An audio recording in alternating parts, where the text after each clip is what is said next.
La doctora Diana Lucía Barrientos Gómez es abogada de la Universidad de Medellín, especialista en Derecho Comercial de la Universidad Pontificia Bolivariana, diplomatura en Alta Gerencia de la Universidad de los Andes, especialista en Responsabilidad Civil y Seguros, Universidad de AFIT, máster en Educación y Desarrollo Humano, Universidad de Manizales, docente en diferentes posgrados de Gerencia de la Construcción, Urbanismo, Responsabilidad Civil, Constructores, Consumidores Inmobiliarios, Seguros de Construcción, Universidad de Antioquia, Universidad de Medellín, Universidad CES, Escuela de Ingeniería de Antioquia y Universidad Javeriana de Cali. Docente y coordinadora del módulo Marco Legal de la Construcción en especialización y maestría de Gerencia de la Construcción, Universidad de AFIT, directora, facilitadora y partícipe activa en el componente jurídico Proyecto Construgarantías 2009-2014. Doctora Diana, muchas gracias, bienvenida. Ensayemos primero el tema aquí. ¿Aló?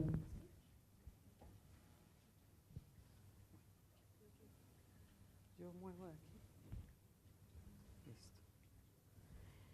Buenos días a todos, gracias al IARCE por esta cordial invitación.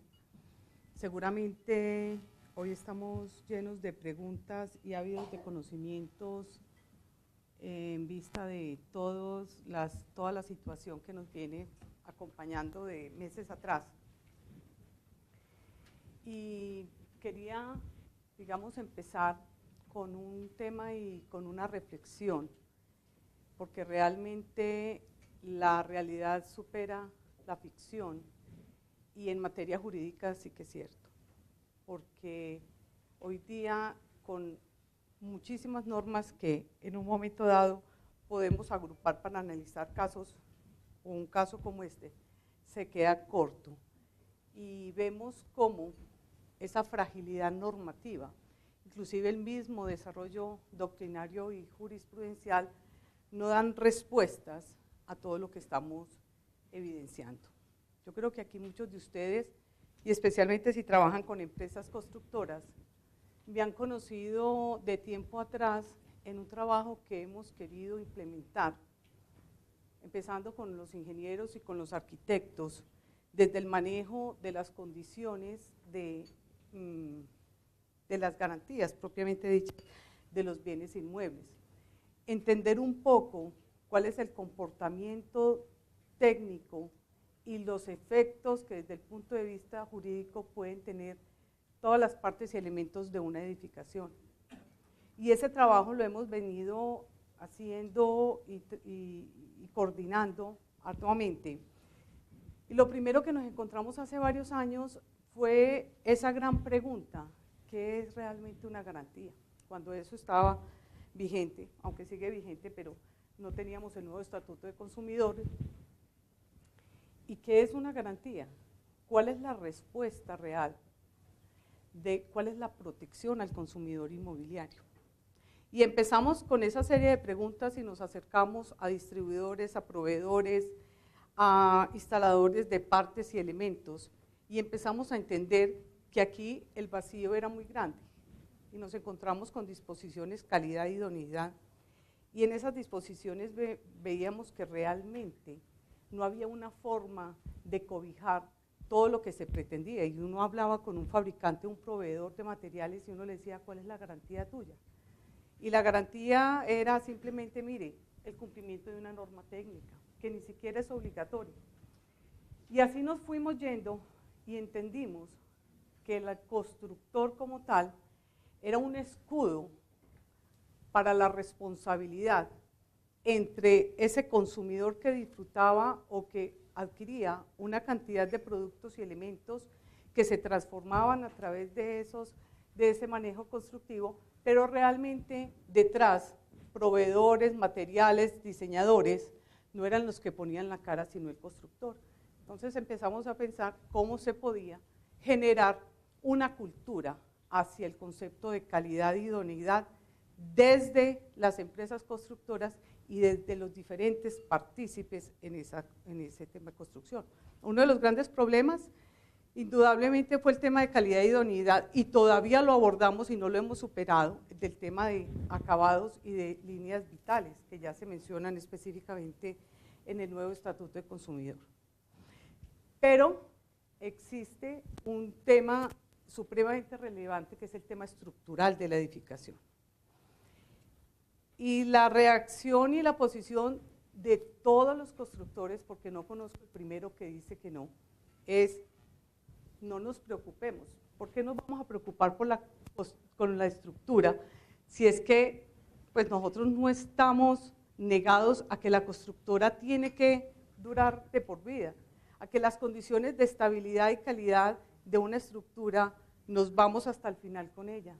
Tenemos normas sismorresistentes, tenemos controles, es decir, el gremio no le temía ni le teme, pienso yo, porque es un tema diferente, al dar y otorgar una garantía decenal de la estructura.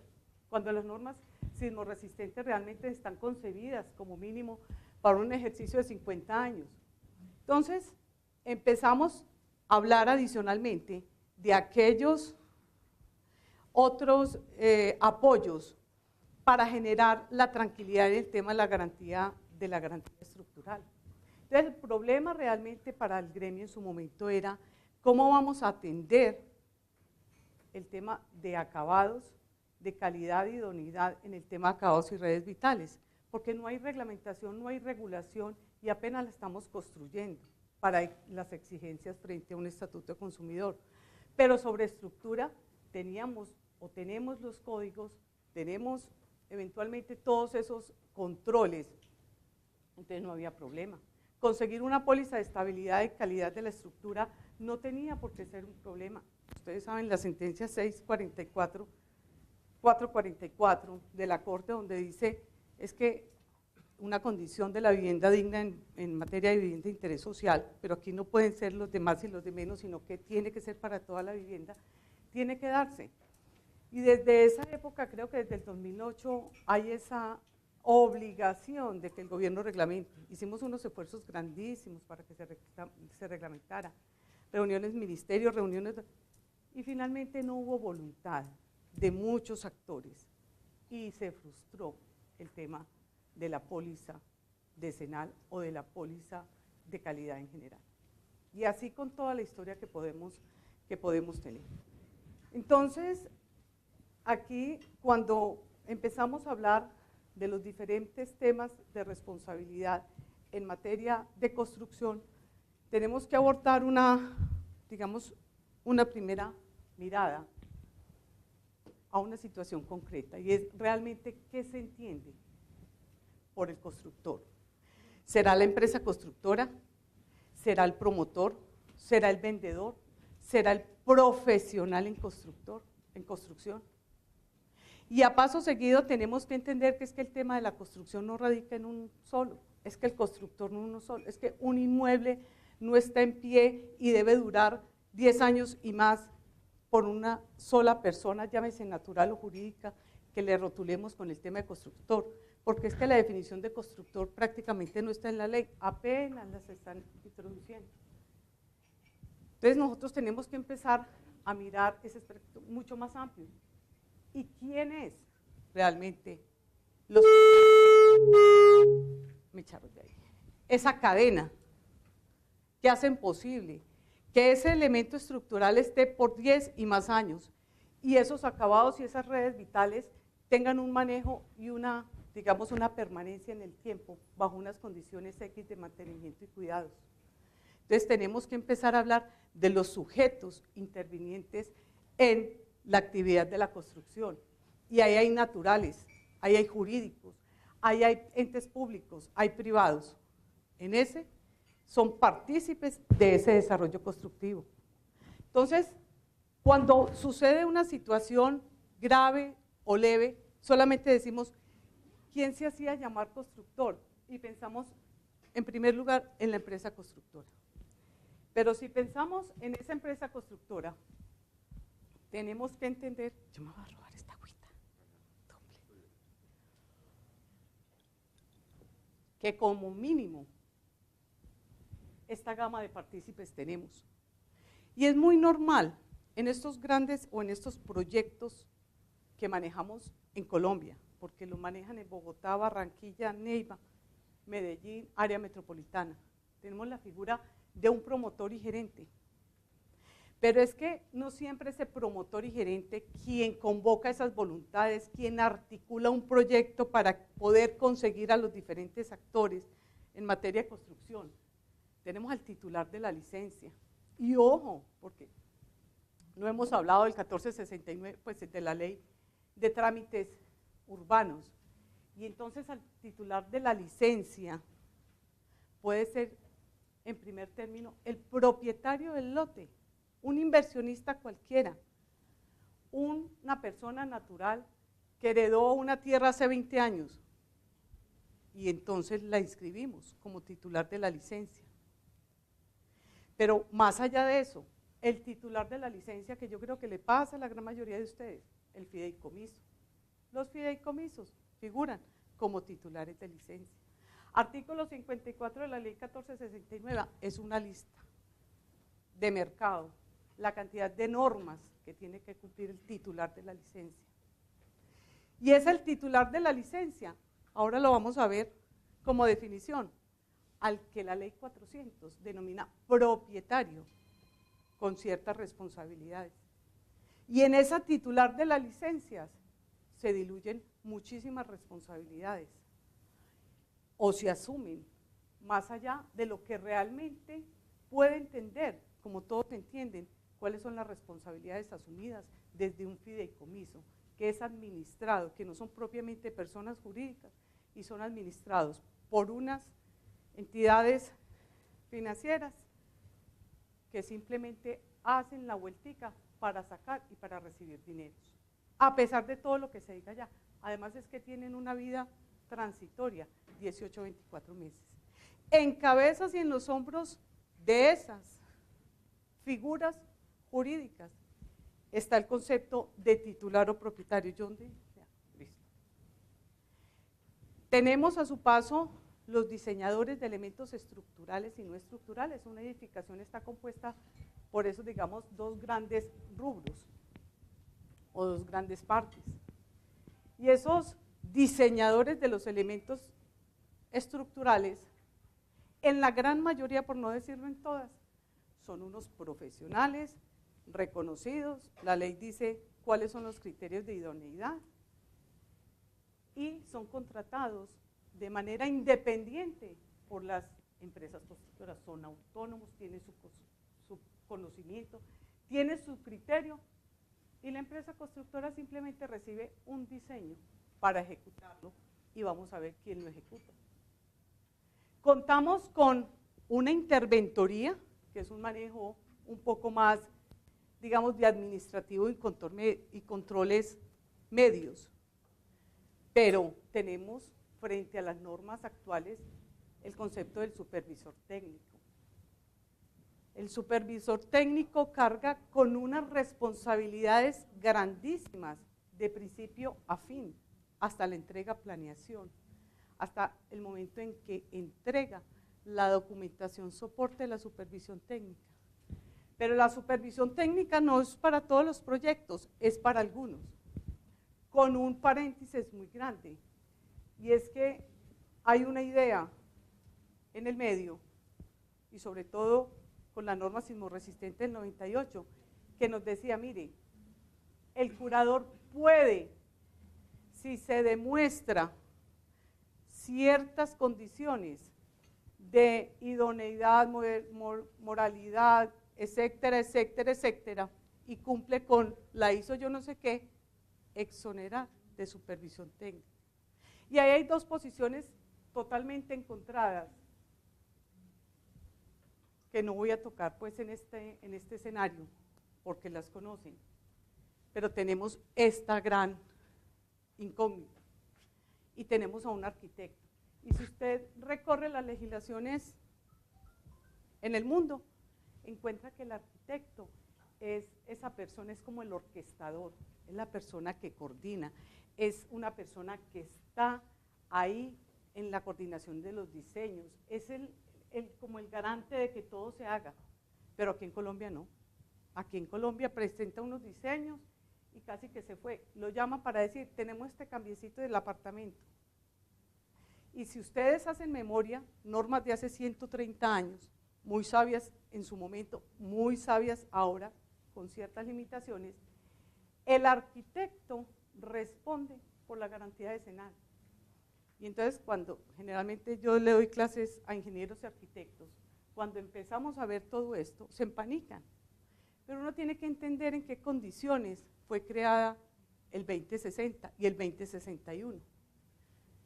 Entonces, el tema del profesional al frente de esa edificación hace 130 años es muy distinto a los profesionales que hoy tienen que estar frente a esa construcción. Y seguimos pasando por otro profesional, ingeniero de suelos, fundamental. Cuando nos sentamos en esos comités o cuando va a arrancar una obra, ahorren en mármol, en enchape, en lo que quieran, no ahorren en estudio de suelos, ni en recomendaciones de estudios. Es la vida de un proyecto, y la relación suelo-estructura es la vida pues de toda edificación, pero empezamos por esta. Y el ingeniero de suelos hoy, más que nunca, tiene una responsabilidad amplísima. Y cada vez vamos aprendiendo más desde el punto de vista técnico. Total, las regulaciones también técnicas son más estrictas, así como lo trae la norma sismorresistente actual. Diseñadores de elementos no estructurales. ¿Cómo se ha menospreciado esto en todo el tema de proyectos? Ahora las cosas de pronto cambian un poco, pero el diseño de los elementos estructurales es fundamental porque ellos tienen que estar pensados para ciertos comportamientos ante un sismo. Las fuerzas que imponen esos movimientos, esos elementos estructurales tienen que responder de tal manera que no afecten a quienes los habitan. Por eso es fundamental. Y lo que más se daña en un evento telúrico es un elemento no estructural, porque la estructura está hecha para no colapsar, y así lo define la norma. Entonces, aquí tenemos una responsabilidad grandísima, y es una responsabilidad que está en esa norma sismorresistente. Y ustedes cogen la norma, la NSR 10 y la NSR 98 en su momento, y definen y presumen que los elementos que están depositados dentro de un plano vincula la responsabilidad del arquitecto o vincula la responsabilidad del ingeniero, porque de entrada tuvo que tener en cuenta tales y tales condiciones. Ahí hay una fuente importantísima del tema de responsabilidad. Viene el revisor de diseño. Revisor de diseño es un profesional, de los profesionales a los cuales la norma sismorresistente le da mayor importancia. De él se espera que le haga un barrido a esos diseños, pero no solamente al estructural, al de elementos no estructurales y al de suelos. Y ese diseño estructural tiene que pasar por esas revisiones. Y al principio, quienes empezaron a someterse a eso, encontraron las empresas constructoras una gran problemática, porque eso casi que se volvió un problema de ciertas incomodidades profesionales. Pero finalmente, hoy más que nunca vemos la importancia de una revisión de diseño. Puede ser externa o interna de la curaduría. Y antes esa obligación, no me acuerdo si fue en el decreto 1600 de trámites urbanísticos, la responsabilidad era directa de la curaduría. Después dijeron no tiene que ser de la curaduría, puede ser un externo que avale que este diseñador hizo las cosas bien. Pero es que adicionalmente en las curadurías tiene que existir una mirada a ese proyecto, una revisión a ese proyecto. Y existe algo que se llama un acta de observaciones. Y existen llamadas, correos cruzados y todo, eso es lo normal, eso es del día a día. Y el tema de las derivas, y el tema de las cargas, y el tema de yo no sé qué, y tráigame este papel. Lo que da cuenta de que la curaduría, si tiene alguna injerencia, o por lo menos puede anticiparse ante una situación precaria. Y seguimos con la empresa constructora. ¿Y quién es la empresa constructora? No es el promotor y gerente, porque para eso tenemos otro rubro, tanto en lo económico como en las actividades que desarrolla un proyecto. La empresa constructora llega al proyecto y se vincula, bien sea porque la contrate el equipo que maneja el fideicomiso o bien porque la contrate la gerencia, pero llegan a través generalmente de una relación contractual y ese constructor muchas veces tiene un contrato o por administración delegada o tiene un contrato por precio global fijo o por precios unitarios, gana su platica, tiene una actividad, tiene unas responsabilidades, obviamente, pero es una ficha más de un engranaje complejo que se llama el desarrollo constructivo. Y seguimos con el constructor, pero la definición de constructor en la legislación yo no le puedo encontrar. Ahora se están dedicando a saber qué es un constructor, definiendo un constructor. Pero entonces cuando buscamos en el mundo de normas y especialmente en las normas técnicas, ¿quién es el constructor? Ahora lo vamos a definir. Y el constructor es un profesional de la ingeniería civil o ingeniero mecánico, según el caso, porque hay estructuras metálicas y puede ser él, con una experiencia de hasta, puede ser de 3 años en adelante, mínimo, mientras para la gran mayoría de profesionales, como lo vamos a ver, se necesita 5 años. Es un profesional, es el director de obra, es la persona que está ya, digamos, aplicando los diseños que le llegan de las diferentes fuentes, de un diseñador de suelos, de un diseñador estructural, de no elementos no estructurales, de la coordinación de diseños. Él está allá, el director de obra. Cuando mis ingenieros y mis arquitectos en las clases entienden cuál es el grado de responsabilidad de ellos, porque la norma sismorresistente es una norma pensada, diseñada y hecha para profesionales, no para empresas, para el profesional como tal. Uno dice, ¿con qué está cargando un director constructor de una obra de proyecto? Y seguimos a su paso con alguien que yo creo que nadie tiene en cuenta, el fabricante y proveedor de materiales. Eso es una pieza angular en el desarrollo constructivo. Es que la estructura está compuesta por unos conocimientos, pero es que unos materiales, tenemos hierro, cemento. Los materiales tienen unos requerimientos y unas composiciones. Los materiales tienen que pasar por un tema de ensayos.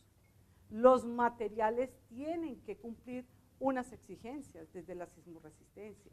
Los materiales no estructurales sí que es cierto, necesitan unos grados de desempeño suficientes de ser capaz de soportar ciertas exigencias, no solamente su uso.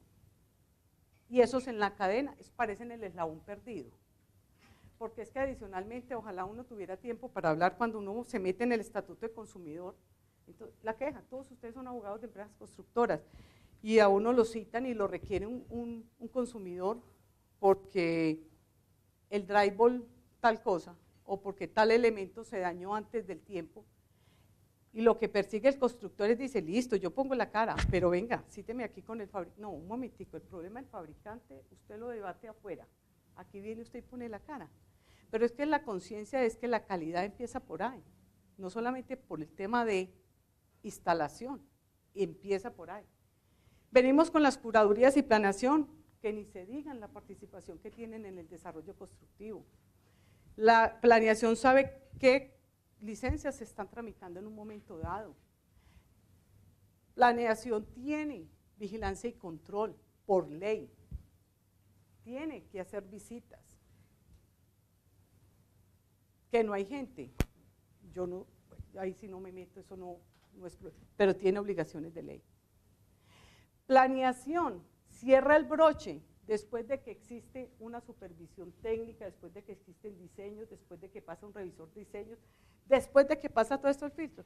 Planeación llega a dar una cosita que se llama certificado, permiso de ocupación. Es un trámite pequeñito, pero sustancial, con 2 cositas. Allá va el funcionario público y dice, páseme la licencia y hago un checklist, cumple, mira áreas, entregó esto, tin.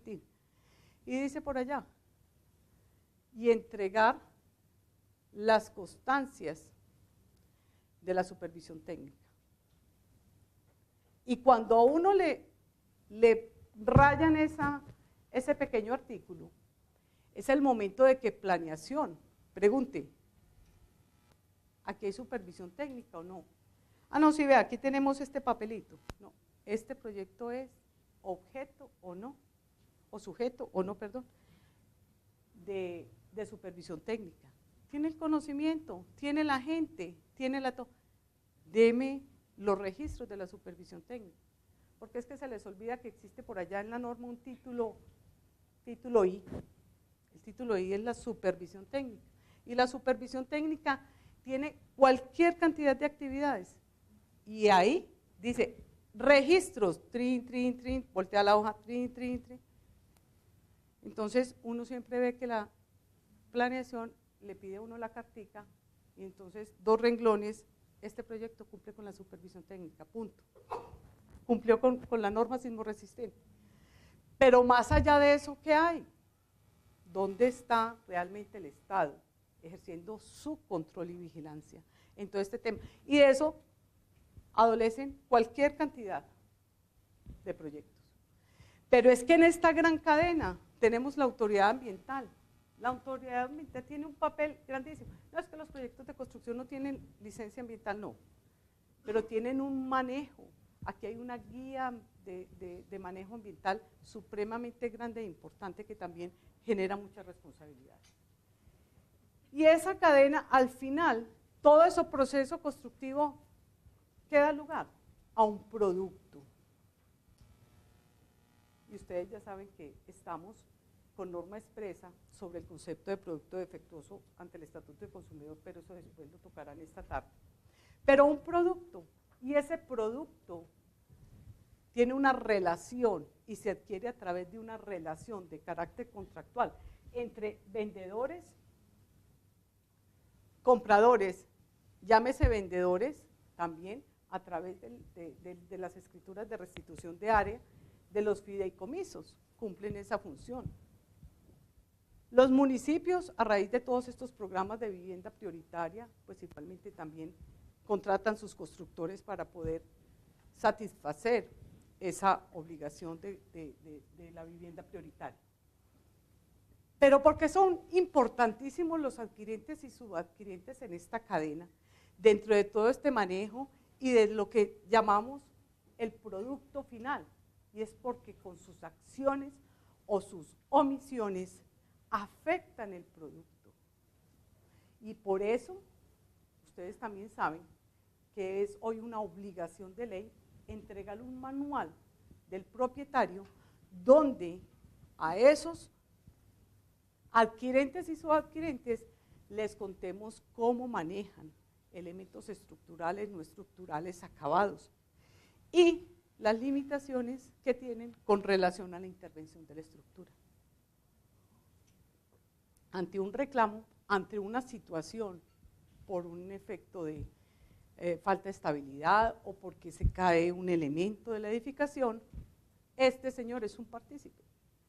Y la ley de consumidores permite como causal de exoneración la participación, el incumplimiento de estos señores de las instrucciones dadas, pero instrucciones hay que darlas.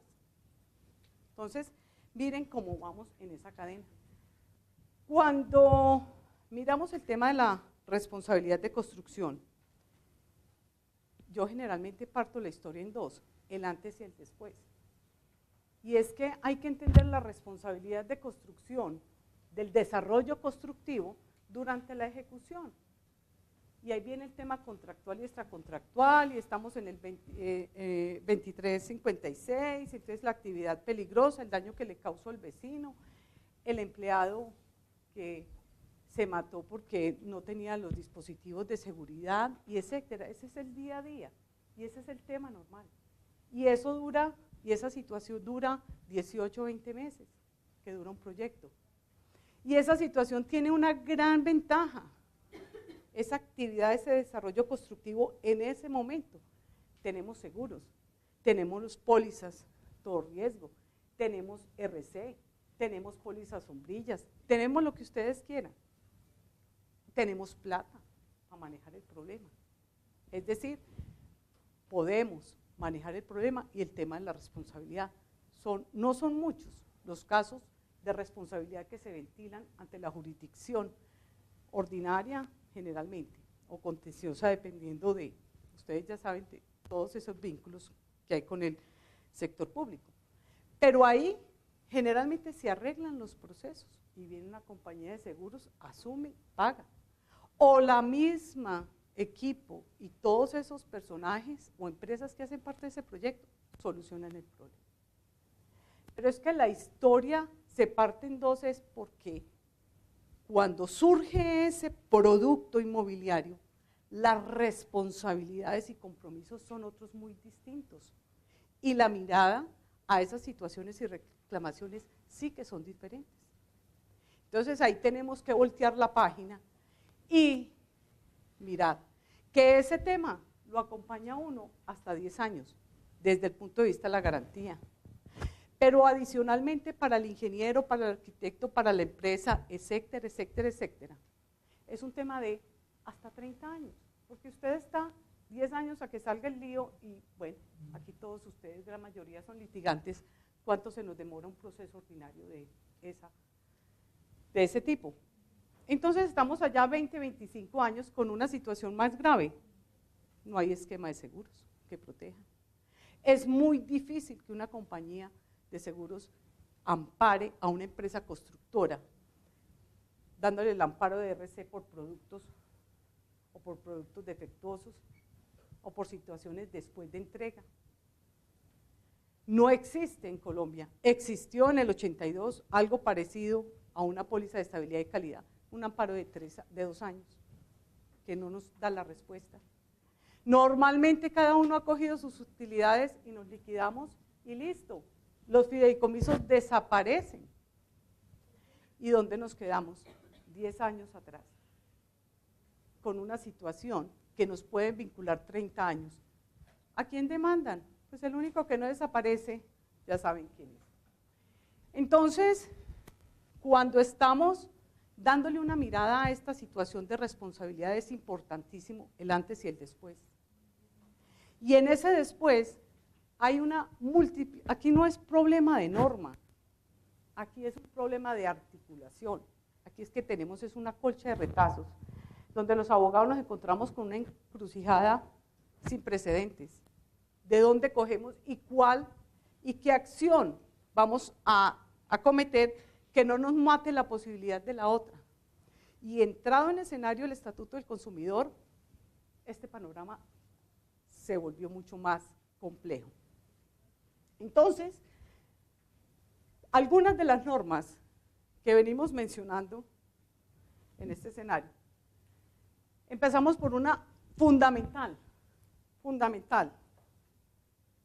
Esto como no funcionó, este cosito ya ni sé. Auxilio. Bueno, no. Pero aquí hay alguien que le ayuda a uno, ¿no? Nos dejaron solos. Entonces, empezamos por dos reglamentos importantísimos, estatutos éticos disciplinarios. Y desafortunadamente en nuestras universidades, y estoy hablando de todas las carreras, esa materia, o por lo menos cuando nos tocó, hasta hace muy poquito, para otros hace mucho, era un relleno. Era un relleno. Nadie se preocupaba por un estatuto ético-disciplinario. Y estas leyes de la ingeniería y de la arquitectura, que son unos estatutos ético-disciplinarios, tienen una regulación muy clara y muy concreta. Hoy en día están siendo objeto pues de una mirada muy importante. Y arranco por ahí, porque muy seguramente parte de esta problemática encuentra una orientación desde ese punto de vista. Pero ahí está, bien, gracias. Es que le estaba aprendiendo como el señalador y aquí me enredé entre el uno y el otro. Bueno, Código Civil. Ninguno de los que está acá ha tenido pues o tuvo la oportunidad de conocer la génesis del tema del Código Civil. Estamos hablando de 130 años y yo algún día hablando con mi abuela le decía cómo era el tema de la construcción en esa época, abuelita. Mi abuela murió hace poquito de 107 años, pero le tocó un pedacito. Y en ese caso decía, no, es que era muy sencillo, porque es que ahí había una división clara de las, digamos, de las materias, y el tema de edificación se le entregaba a alguien que supiera del tema, no profesional, a un maestro versado. Las edificaciones no eran complejas, no había ni siquiera estudio de suelos. El desarrollo de otro tipo de infraestructura tenía otro manejo distinto, y ahí es donde entendemos a los ingenieros de vías, de carreteras, la ingeniería civil. Y en el camino, ingenieros y arquitectos se hicieron cargo de las obras de construcción, y son los que son directores de construcción, directores de proyectos, y hoy se permite. Por eso, el cuestionamiento a quiénes son los profesionales que tienen que responder por la garantía decenal. Entonces, el 2060, como lo dijo el doctor Juan, si el edificio perece o amenaza ruina. Y después de que salieron las normas sismo resistentes de 1998, está descartado dentro de la definición el tema del colapso. Entonces nosotros decimos, ese tema no está. Pensemos más allá, que es que no es un problema de ruina o amenaza de ruina, es un problema de falta de estabilidad, compromiso de estabilidad y habitabilidad. Y ahí empezamos a desarrollar otros conceptos. ¿Qué es habitabilidad? ¿Qué es seguridad? ¿Qué es confort? Entonces, ese producto final vivienda lo tenemos que pensar frente a unos parámetros muy distintos. Y dar la mirada, muy importante el 2060, porque esa norma es revolucionaria. A partir de esa norma se nos generó todo un cambio y una transformación de la responsabilidad en tema de construcción. España pensó, Francia hace muchos años, España en el 98 a través de la LOE hizo una reforma integral a la responsabilidad de constructor. Allá lo necesitaron más rápido, ¿por qué? Porque allá no existía el tema del empresario. Aquí existía una definición de empresario, entonces decimos, ahí cae la empresa constructora. Pero señores, es que no es la empresa constructora la única responsable de este tema. ¿Dónde vamos a vincular solidaridades si deben ser por ley? O si no, hagamos el ejercicio de demostrar que cada uno participa. ¿Cuánto tiempo nos llevamos? Entonces, aquí en el tema del 2060-2061 nosotros tenemos que hacer unas interpretaciones e incorporar las diferentes obligaciones que tenemos en todas estas normas técnicas para saber a quién señalar, porque ahí es un tema de responsabilidad civil. Pero el 2061 y el 2060 están dentro de un marco contractual en nuestro Código Civil. Superada esa discusión, faltan 5. Superada esa discusión a través de desarrollo jurisprudencial, donde dice, esto no es un tema de empresario y dueño del lote, dueño de la construcción, esto es un problema que vincula al adquirente y subadquirente, y por eso se habló de garantía decenal, y por eso hoy, vía este artículo, podemos generar eso. Igual, el 2351 es una norma que habla de los daños causados por vicios de construcción durante los 10 años, es decir, a los que están al lado, a los vecinos, etcétera, etcétera, pueden llegar al tema de la garantía decenal vía 2351 RC extracontractual. La norma 400, la mamá de las normas sismorresistentes en este momento, tiene una aplicación sumamente importante. Y ahí se establecen específicamente las responsabilidades de los profesionales vinculados a la actividad de la construcción. No es una norma para una empresa constructora, que uno puede llegar allá, sí, pero aquí nos enfila y nos dice, vea, señor diseñador, usted va a hacer esto, y usted es responsable de esto, y tiene que tener usted tiene que tener esta experiencia. Y así con todos los profesionales, son más o menos 9 profesionales los que tenemos allá. Entonces, el cuento no es de uno, el cuento es de más de uno.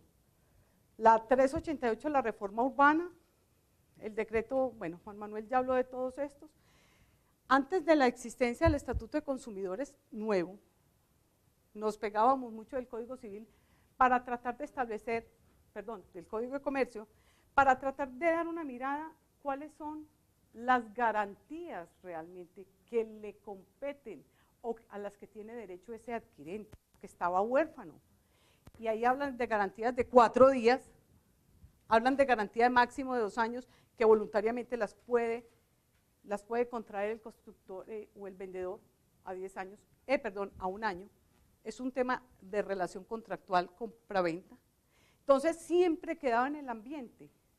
Si esto es un tema solamente de comprador y la responsabilidad de Senal solamente es para ruina o amenaza de ruina, entonces ¿dónde queda la responsabilidad del constructor con todos los defectos de acabados, de líneas vitales, etcétera, etcétera? Y ahí el nuevo Estatuto de Consumidores, la Ley 1480 del 2011, hizo un gran trabajo, y eso fue un trabajo donde participaron gremios y hubo intervenciones y todo. Se pensaba, en principio, que esto fuera de 10 años para todos los elementos, finalmente se dejó un tema de 10 años para, dice, estabilidad de obra, pienso que he cerrado ese término, después se ha ido aclarando, es un tema de estabilidad de la estructura, habitabilidad del inmueble, y 1 año para elementos no estructurales. Pero ¿cuál es el efecto colcha de retazos que nosotros tenemos? Y es que en un escenario yo puedo vincular la responsabilidad. En el escenario del Estatuto de Consumidor, a mí me enfilan al diseñador, porque en norma expresa se entiende productor, me enfilan al fabricante, no dice ni siquiera constructor, pero entonces el fabricante entendemos que es el constructor, y al distribuidor, que lo entendemos como el vendedor. Pero si yo voy a otro escenario, las normas sismorresistentes, hay un abanico grandísimo de profesionales que tienen otro tipo de responsabilidades. ¿De cuánto tiempo? Y vamos a la norma del 2060, donde también nos extiende otras posibilidades, pero tenemos que hacer un ejercicio grande para tratar de convencer a los jueces y magistrados. Es que ahí dice arquitecto, pero es que arquitecto no es porque la historia nos dijo, porque hay que traer a esto, porque el ingeniero de suelos participa, porque la norma… Eso nos muestra que lo que tenemos es que organizar, normas las hay, pero tenemos que generar un estatuto real de responsabilidades claras y consecuentes con el alcance de los riesgos que ese desarrollo constructivo inmobiliario nos pone. Y generar un esquema de seguros igualmente importantes para poderlo hacer. 2 eventos grandes han marcado, físicos, han marcado la entrada y el protagonismo de, para mí, las 2 normas más importantes en materia de construcción o en materia de responsabilidad frente al producto inmueble, y son la NSR del 98, que hizo su aparición y vigencia cuando el terremoto de Pereira, y ahí se vio la fragilidad en que estamos y la importancia de tener en cuenta esto, y la 14-2011 vigente en el 2012, pero cuya reglamentación de la garantía legal solamente se dio en abril del 2013, unos mesecitos antes de un evento físico que nos está poniendo a pensar y nos da una mirada totalmente distinta y nos genera unos paradigmas totalmente diferentes en estas condiciones. Porque esta norma es cortica, es que es increíble, algún día nos tenemos que sentar a debatirla. Pero desde las definiciones claras, ¿quién es distribuidor? ¿Quién es constructor? Pues no dice constructor, ¿quién es el fabricante y el distribuidor? Y la norma está pensada para aquellos a los que normalmente se desarrollan en esa actividad. Pero por Dios, todos saben que se juntan 4 médicos o 3 abogados o 2 ingenieros o un comerciante, son constructores, montan empresa constructora, montan una torre de 10 pisos y chao, liquidé y me fui. ¿A quién se le va a cobrar un problema de la magnitud como el que estamos viendo? Ahí el Estatuto de Consumidores va a tener que hacer algo. En el tema de la garantía decenal, cuando nosotros nos llegó el 735, cuando decimos vamos a liquidar un daño, entonces dice el IPC, devuelva esto, devuelva esto, devuelva esto. En las mesas para efectos de esa devolución, lo primero es, oiga, ¿el IPC sí es para esto? Es que existe el índice de precios de vivienda nueva. Existe una cosa por allá en el Banco de la República que se llama el índice de precios de vivienda usada. Existen otra cantidad de índices y uno se revuelca en la página del DANE y da y suma un valor sustancialmente diferente pensando en el índice que usted persigue. Y entonces cuando usted hace una liquidación de un bien a la persona que hizo el esfuerzo de pagarlo de contado, le da una suma menor a quien se endeudó y paga mes a mes un crédito, porque igual a eso hay que generarle IPC. Entonces, hay 50.000 cosas que hay que revisar pues a raíz de estos acontecimientos. Y ahí les dejo la presentación porque ya me hacen caras por allí. ¿Cuál es el alcance de la, pues realmente el tema era cuál es el alcance de las normas sismorresistentes, las responsabilidades de quién responde, cómo está compuesto un edificio, quién es el responsable e idóneo, y entonces esto está en cabeza de un señor estructural cuya experiencia es 5 años, de un ingeniero geotecnista.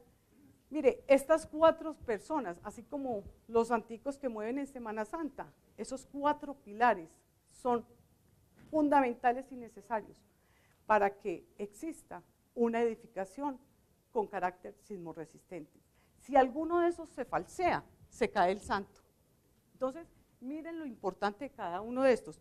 Y después decimos, sí, ¿y el constructor qué hace ahí? Entonces yo le digo, no, vea, el constructor es un ingeniero civil arquitecto, o constructor en ingeniería o arquitectura, porque esa es otra profesión nueva y ya está ahí vinculada. Que está a cargo de una construcción, es el que dirige la construcción, pero él simplemente toma nota y aplica. Él no tiene ni la avidez ni la experiencia para decir a un ingeniero estructural renombrado, decirle, usted ahí falló, o a un ingeniero de suelos en la misma circunstancia. Tenemos a un diseñador arquitectónico también con una experiencia de 3 años, y tenemos al de elementos no estructurales con una experiencia de 3 años. Pero, ¿qué es el problema? ¿Y cuál es el problema gravísimo?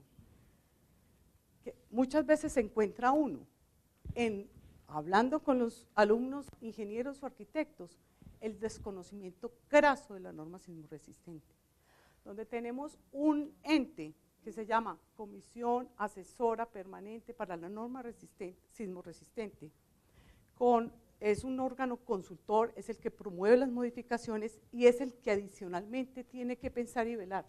Hace 20 años debió haber velado por generar el registro de profesionales para la norma sismorresistente. Nunca hubo o el tiempo o los recursos. Aquí, ¿quién sabe de la norma sismorresistente? El gran vacío es que a los curadores, que son los que otorgan una licencia, si por ella dice cumplir con la norma sismorresistente, ¿le está pidiendo eso a quién? A un fideicomiso. ¿Y qué tiene que ver un fideicomiso con la norma sismorresistente? Miren que los vacíos son monstruosos. Y paso, qué pena, muy por encima, pero les va a quedar la presentación. ¿Cuál es la definición de cada uno? Cada uno de estos tiene un título en la norma sismorresistente. Señor, usted responde por esto. Pero es que la articulación es importante. ¿Quién articula? La curaduría, el revisor de diseños, planeación, el constructor. ¿Quién más está ahí de frente? Estamos viendo finalmente aquí, la ley trae esta definición al final, dentro de la ley 400. Constructores y propietarios. Entonces uno dice, y como trae la definición, uno se va a constructor y ya saben quién es el constructor. Propietarios, que adelanten o autoricen la realización de obras de construcción sin sujetarse. Y este es un tema en desarrollo, es decir, cuando estoy construyendo, a mí me van a sancionar por esto. Sí, hay unos procesos civiles y penales, pero ¿y dónde está después de? ¿A dónde vamos a llegar con esa situación?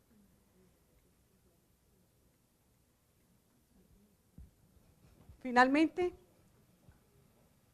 pues yo solamente dejo planteada una serie de inquietudes y un llamado muy especial. Miren, este momento es un momento no solamente de ciudad, es un tema de país, donde estamos convocados y donde tenemos que tener una responsabilidad social que va más allá. Es pensar realmente qué es lo que necesita desde el punto de vista normativo, legislativo, jurisprudencial, el desarrollo de estos. Peleas van a haber jurídicas las que quieran, no nos va a tocar a nosotros, a los nietos de nosotros, algún día algún fallo. Pero si nosotros no empezamos con conciencia a crear, pero pensando la norma, porque lo que está en el Congreso en este momento no tiene ni pie ni cabeza, donde seguramente por el afán y por la angustia salió un proyecto que necesita una mirada muy completa.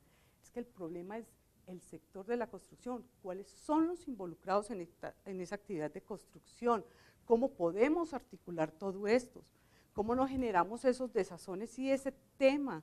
En este momento estamos enloquecidos con una cantidad de reclamaciones por todos lados y no sabemos a cuál apuntarles, cuál es la decisión, cuál es la posición. La superintendencia está haciendo, de Industria y Comercio está haciendo un esfuerzo grandísimo, está estrenando norma.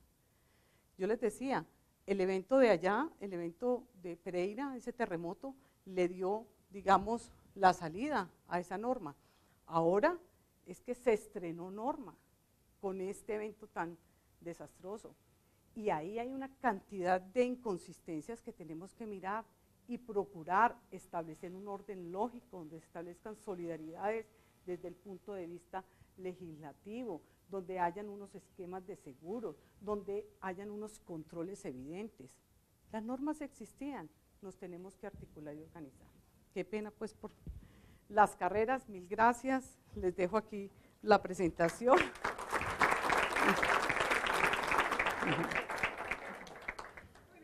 Voy a coger esta.